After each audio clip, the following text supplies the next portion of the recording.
Hello, welcome back to my channel. My name is Charlotte and this is Charlotteshelves. I try to upload fortnightly related, bookish and lifestyle related content for you, and today we have a video that I haven't done before and I'm really excited to share. In today's video we are reading my lowest rated book on my TBR and the highest rated book that is currently on my TBR. I was looking at my Goodreads TBR and I was filtering it obviously by rating and putting it in the reverse order, and I could see that from my TBR the lowest is A House at the Bottom of the Lake by Josh Malerman. My computer is just to the left of me, which is why you will see me just looking at Goodreads to the left if you don't mind. So I've grabbed my copy of it and this is what it looks like. I think that cover looks amazing. Like, I love the artwork for it, I love the style. I can't believe the rating for this. According to Goodreads, this has a 3.18, which is possibly the lowest for a book I've ever actually seen on Goodreads. The blurb, and it says, both 17, both afraid, but both saying yes. It sounded like the perfect first canoeing across a chain of lakes, sandwiches and beer in the cooler. But teenagers Amelia and James discover something below the water's surface that changes their lives forever. It's got 2 stories, it's got a garden, and the front door is open. It's a house at the bottom of a lake. Ask no questions. And yet, how could a place so spectacular come with no price tag? And while the duo plays house beneath the waves, there is one reality. Just because a house is empty doesn't mean nobody's home. It sounds great. Like, that's absolutely a bit of me. If it's as bad as the ratings seem to say it is, I've tried to avoid looking at any of the reviews of it so far on Goodreads because I don't want my reading experience to be tainted in any way. I also wanted to film this kind of video because I felt like it would encourage me to read a book that I may have otherwise discounted. Like, I might be the small amount of people that have read this that really actually enjoy it and think it's worth reading. I might have a crazy time and think, this is horrendous, what am I doing? 1 star. And I think either of those experiences will be certainly something that I am also conscious of with reading this is that I have quite extreme, I'm probably not going to pronounce this correctly, I have a fear of water and like dark open waters and underneath and the depths of the ocean, and vast expanses of water really petrify me, and I think it's called thalassophobia. And I think because this is literally 2 people swimming down to the bottom of a lake to explore an abandoned house, like all of that is a fat no in my head, and it scares me so much. So I am scared a little bit of reading this because I'm wondering if it's going to tap into that particular phobia that I have, but we shall see. Let's go to the next book, which is the highest on my TBR. So when I was looking on Goodreads, this was Project Hail Mary by Andy Weir. Oh my goodness. I've just grabbed my copy of it, excuse me. I'm very excited to be finally getting to this and also having this video as like the impetus to make me read it because I've put it off for so long. I bought this a couple of years ago from my partner. He also really likes his writing. We had both read The Martian and very much enjoyed that. So when this came out, it was like, yep, absolutely gonna grab a copy.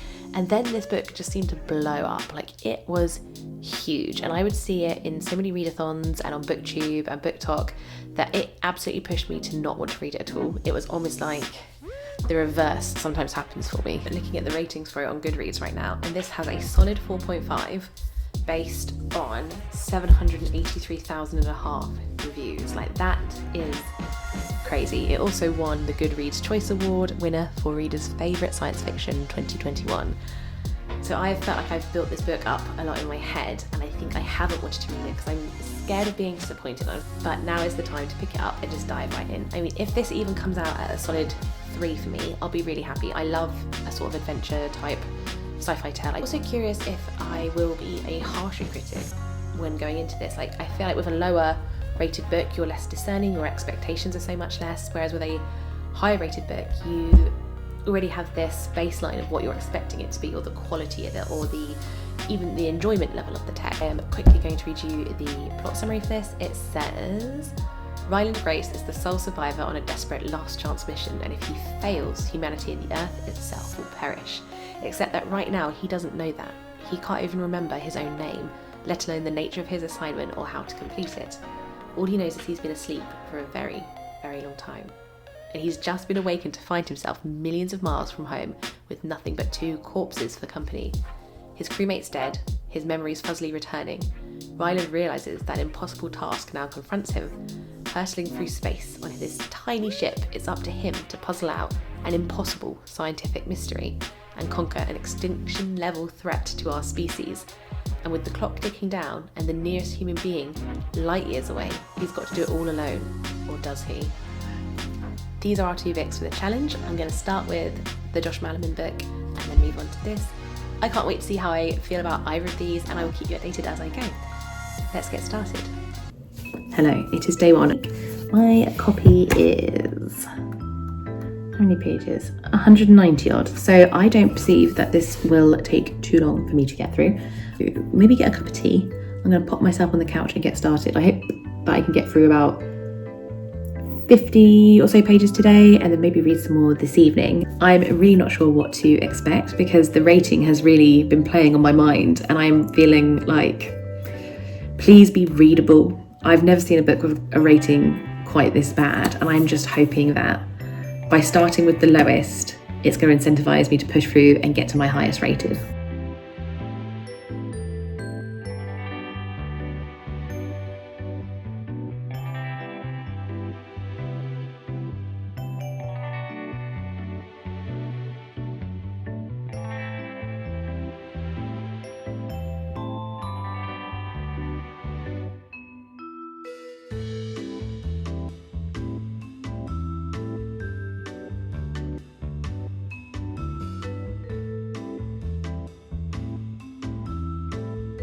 So far, like a 3, like a good 3. Not hating it, not feeling any initial like angriness or like I'm not having a volatile reaction to it. Let me get to 50 or 60 pages and I'll give you a reading update. But I'm straight out the gate really surprised. I'm just gonna make a late lunch because I'm starving, and then I'm gonna read some more. Bofi has made a little appearance. So what I jotted down so far in the first 50 to sort of 70 pages, I'm enjoying. It's very simplistic, but I'm enjoying that there's quite a lot of trepidation already. Like there is a sense of dread in this little novel, and I'm feeling a little bit, even though I'm reading this in broad daylight, I'm feeling a little bit like, oh, something's gonna happen, because it's a horror book, so you're just waiting for something to happen. There are these 2 teenagers that go and take a canoe out on a lake for a date, and then they discover more and more about this lake, and then they find a house at the bottom of the lake, and instantly they're like, let's swim down and explore it. I absolutely hate water, and already I'm like, why are you making this decision? And then they start choosing other things that they want to do and how to explore the lake, and every part of me is going, don't do it, like leave it alone. It sounds creepy as they're quite good at capturing the sort of awkwardness of when you're a teenager and you're on like your early first few dates and the conversation's a bit stilted and you're a bit shy and you're so incredibly self-conscious. I feel like that book captured a lot of my own personal teen angst and awkwardness and how it felt to be in my skin and body as a teenager.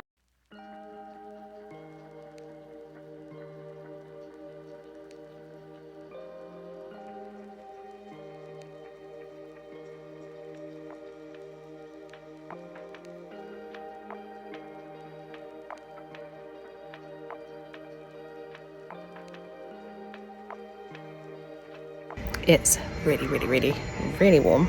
I am gonna probably change out of my all black clothes and put some shorts and maybe a t-shirt on. I'm gonna carry on reading this in the shade. It is so blue, but we are 70 or so pages in, and I'm gonna read while I eat the rest of my lunch.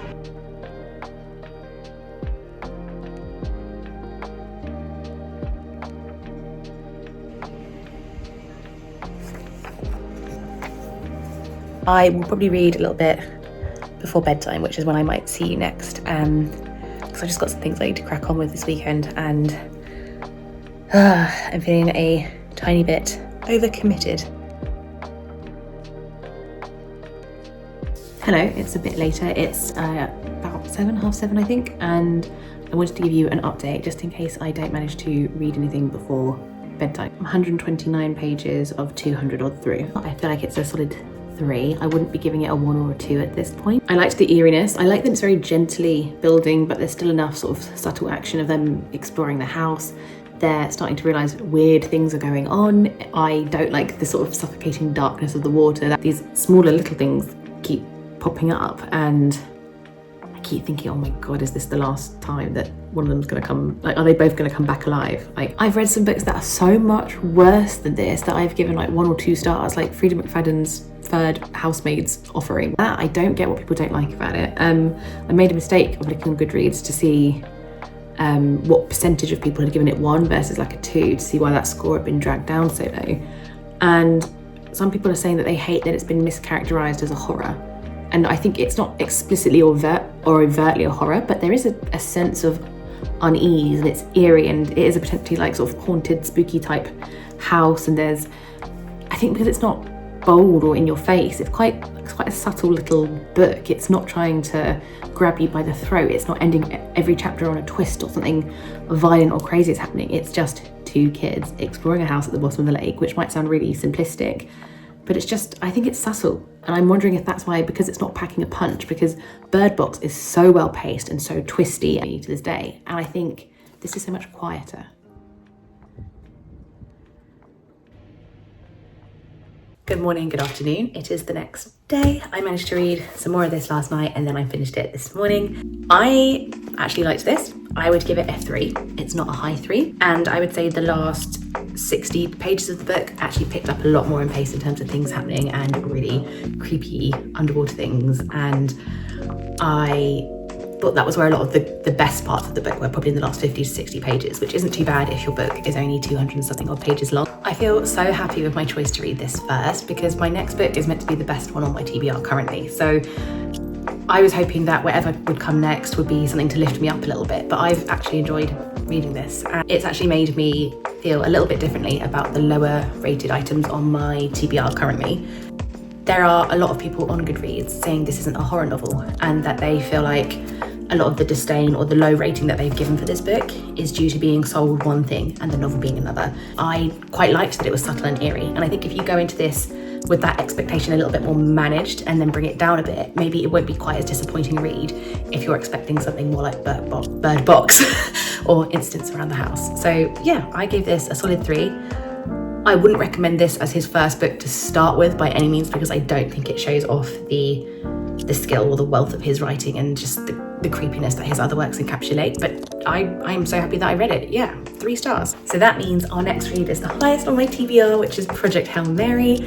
I'm just hoping it doesn't cause me to have the reverse effect. I'm feeling really optimistic, and this is one of the few books that my other half has also read, and he loved it. And I remember him reading it over the Christmas holiday, and he just binged it in about 3 days. I don't have a lot of time today to get much reading in, so I don't think I'm going to be able to make that much of a dent.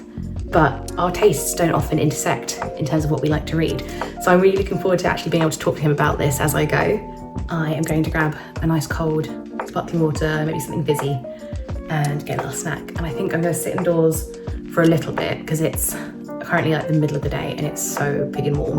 I always like to sit in this nook because it's kind of got a chaise lounge feature, and it means I can like lean on the corner or just like curl up, and it's like one of my favourite spots basically, just to sit and read in. And hopefully we might get a couple of armchairs for this room once we've got a more idea of what we want to do with the space. But this is generally why in most of my reading vlogs or anything to do with book related stuff, this is where I like to sit. This is my spot.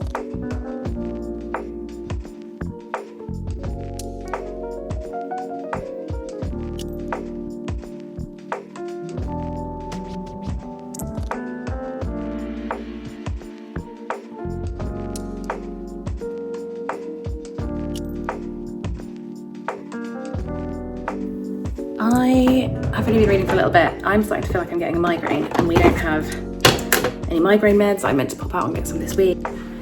I think I'm gonna go lie down in the bedroom and draw the curtains and just be in a bit of a darker space, because all this sunshine is not gonna help me with it. I've only been reading for about 20 minutes, if that, so I haven't got very far through yet. But I need to get some meds, and I don't know how much more I'm gonna be able to read today. That's so big and annoying. I wanted to maybe go to the park or something as well, take my doggy for a little walk in the evening and maybe go read over there, but I think I'll have to see how I feel. Let's get some water as well. Taking some tablets. I've got the aircon on in the bedroom, and I'm just going to close these curtains, and I'm just feeling a bit upset because I get really stressed out when I get migraines. So I'm just going to have a little rest, and I hope that makes me feel a bit better, and then I can do some more reading and film some more for you. if you have any techniques for relieving some of the pain or just even coping with them, just put it in the comments, because at this point I will try anything really. I've had them all my life, and for a spate they were really bad. I think giving up alcohol really helped with how painful they were, like permanently giving up alcohol. But as I've got older, the intensity of the pain I think has definitely gone worse.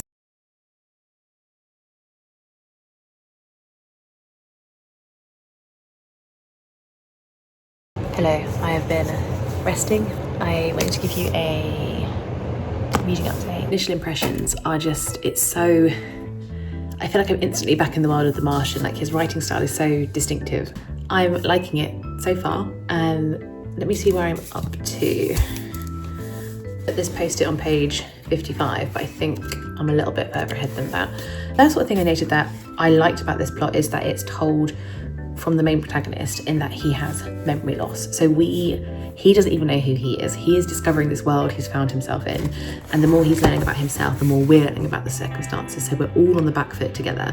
The book is on a dual timeline, and we're getting his different perspectives of himself in the past as he's doing these things, as things and events are unfolding, but also him in the present, and we're learning about how he's come to be kind of where he is. It's really not giving anything away so far. Like, it's drip feeding you little bits and pieces about how is he in this room, is it a room, where is he, like what are the circumstances that have meant that he's now here. Like, it's really teasing it out, and it's not in a way that's too frustrating, but it does make you want to read. Like, it's making for a compelling reading experience. The lead character, I'm going to call him that because his name isn't released right away, but he is quite funny. He is light-hearted. I've written that he's kind of offbeat, and that lends a sense of levity to the circumstances in which he finds himself, because this is quite a serious topic that the book is dealing with. I know it's early, but if I was to give this a star rating so far, it's a solid 3. It's better than my lowest rated book. I think I'm going to do maybe another half hour or so of reading before I need to start sorting out bits and pieces for dinner. I'm going to sit outside and see if the sun doesn't hurt my eyes and my brain anymore, and see how that goes.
Good afternoon, it is the next day.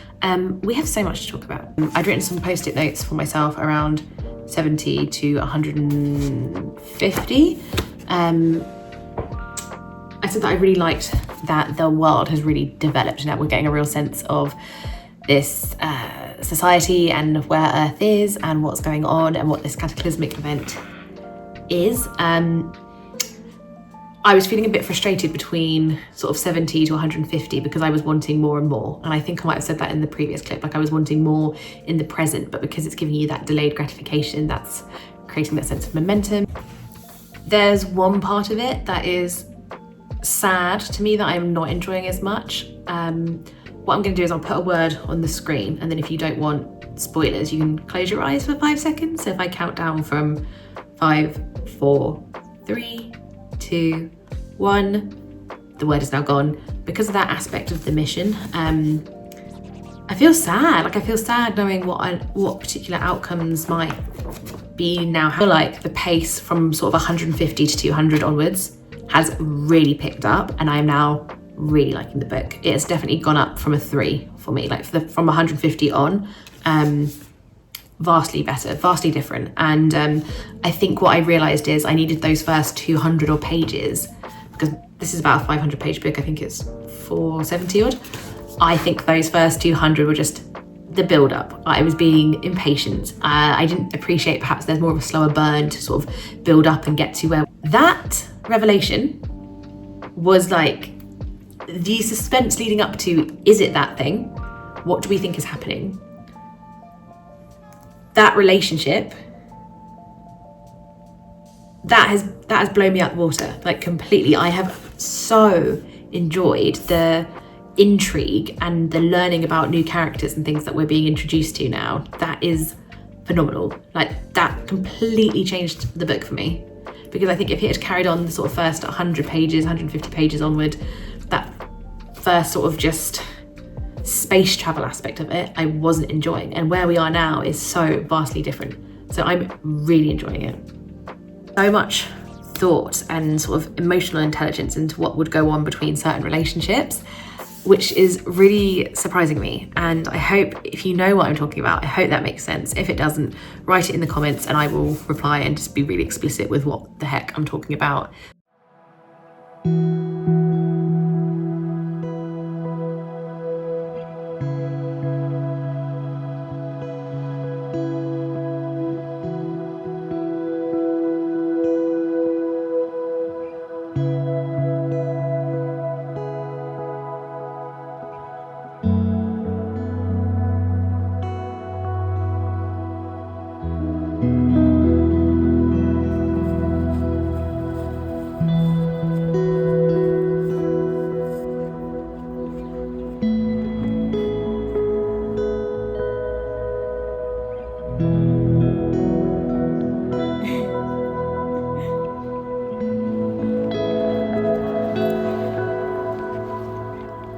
Good boy, yes.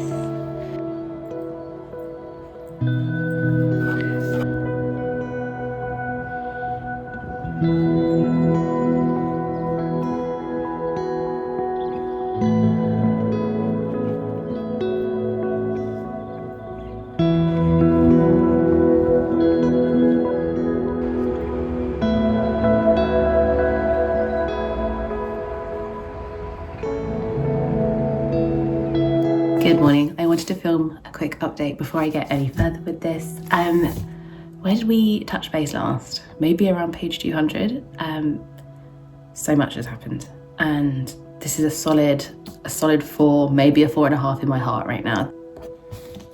I think I'm struggling because around page 300 last night, that had me almost in tears, and I didn't see it coming. I felt like any of the characters in this book, none of their lives are guaranteed, especially when it's like a high stakes cataclysmic world event type thing. I feel like any character is disposable, even though you start to grow really fond of some of them. So then I had to read to, I think, 350 odd to try and establish more, and it was like 11:30 at night at this point, and I had to be up early, but I just needed to know. I needed to know what was going on.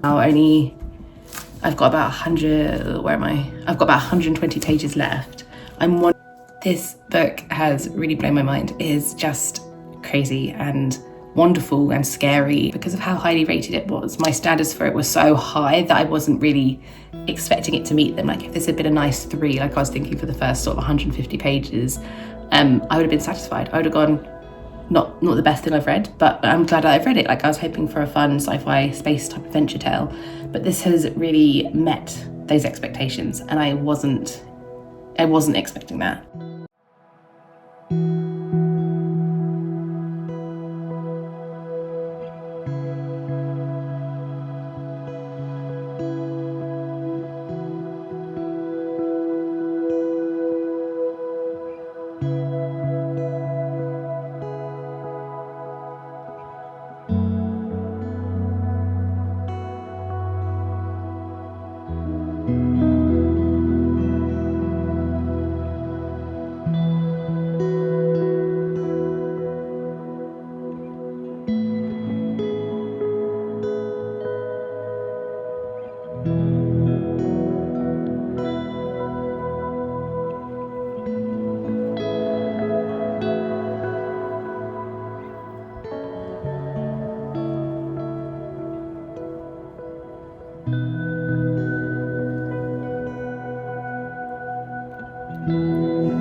I just want to finish the last 120 pages today. I think I only read about 10 pages on lunch break.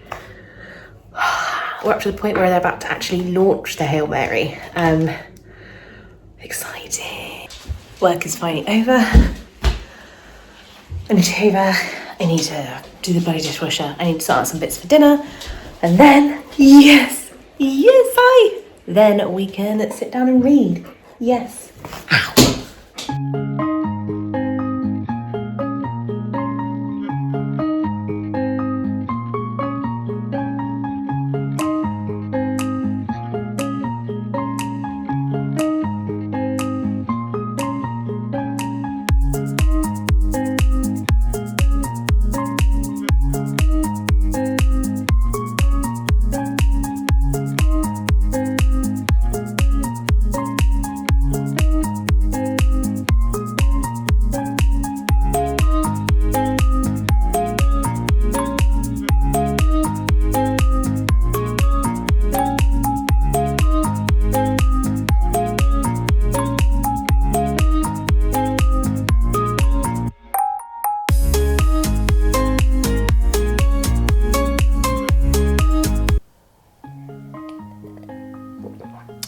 Good afternoon. I have finished Hail Mary and I have thoughts.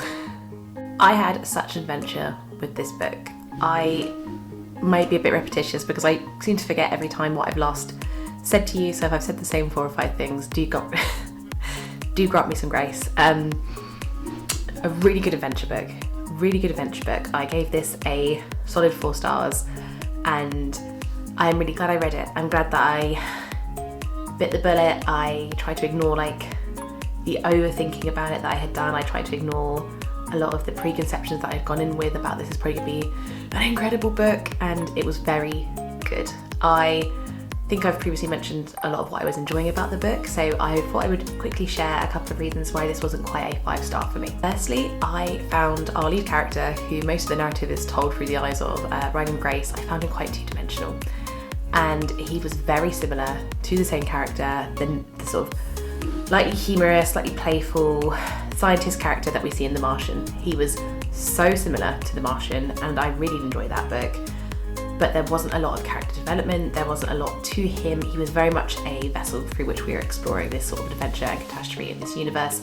But it also meant that I had a slight disconnect with how he was reacting to events that were unfolding within the text. For me, I felt like when some of the catastrophes were happening or he was sort of re-remembering memories from his life, there wasn't a lot of emotional reaction to them. He would almost present these events and these memories that were happening to him like a stream of consciousness, which I suppose they were, but without any real sort of engagement with how that made him feel emotionally. We weren't getting a lot of what was going on in his head as he was recounting these things. Was he feeling profound senses of loss about the life and the people that he'd left behind on Earth? What was he feeling when he realised certain parts of this plot, there were things that I wanted to go, and that's it, we're moving on. We just have this wonderful memory come back, or this particular part that's like a crux, one of these memories he's unlocked that's essential to the plot, and then we get sort of dumped with this memory, and then we move on. And I found that a little clunky. I don't know why. And I think also the other part of it that meant it wasn't quite a 5-star for me, and some people love this, some people probably hate it.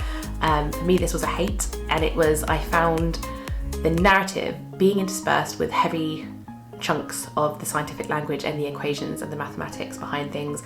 I understood why it was researched this way and why he sort of provides it within the text to help your understanding of why these things are happening. And obviously the character is a scientist and this is a sci-fi book. I found this to be very jarring when I was reading and enjoying certain faster paced moments of the book, having these dense kind of equations and explanations as to the physics of why certain events were happening and what his thinking was and the calculations the character was making in his head. It just threw me out of the plot. It threw me out of the world that we were in and my experience of reading this novel. I found those parts jarring and I almost wanted to start scanning them rather than reading them, and that broke up the pleasure and the experience that I personally felt when reading this book. Those are 2 reasons why this wasn't quite a 5 for me, but I really enjoyed it apart from that sort of narrative clunkiness, and that's probably just personal preference more than anything. That's not to slag off Weir's writing in any kind of way. I'm really glad I finally got around to reading it. I believe I already gave a summary of how much I actually enjoyed this book too, and as a reading experience, I would definitely do this again. I really enjoyed going from what was potentially my lowest book to my highest, and that reading experience, I've never done it before. It was really interesting. This, like I said before, was so much better than I was expecting, and this was just as good as I was expecting. So that's a really wonderful reading experience for me. Like, that just gives me so much value in both these texts. I had such a great time doing this. I don't know if that came across in the video, but I really did. And I would encourage you, like, if you're someone who's got a massive TBR and you're not feeling incentivized to read very much, or you just need to get through it, maybe set yourself up to go read your lowest and then your highest book, because I had such a great time. I hope you enjoyed this reading vlog. I feel like I've been on such an adventure with this book compared to this little guy as well, and I've just had a great time, and it just is a testament to the power of reading. It's such a joy. I hope you enjoyed today's video, and if you did, please do like, comment and subscribe. The next video I've got up is either going to be, I need to do a good book declutter, like that has been on my radar for a while, but I also want to share a summer reads kind of TBR, like the books that I want to pick up this summer and try and get through. So it might be one of the two of those, but we shall see. Let me know in the comments if there's any other videos that you would like me to film and pop. I hope you have a really lovely day, and I'll speak to you soon. Bye.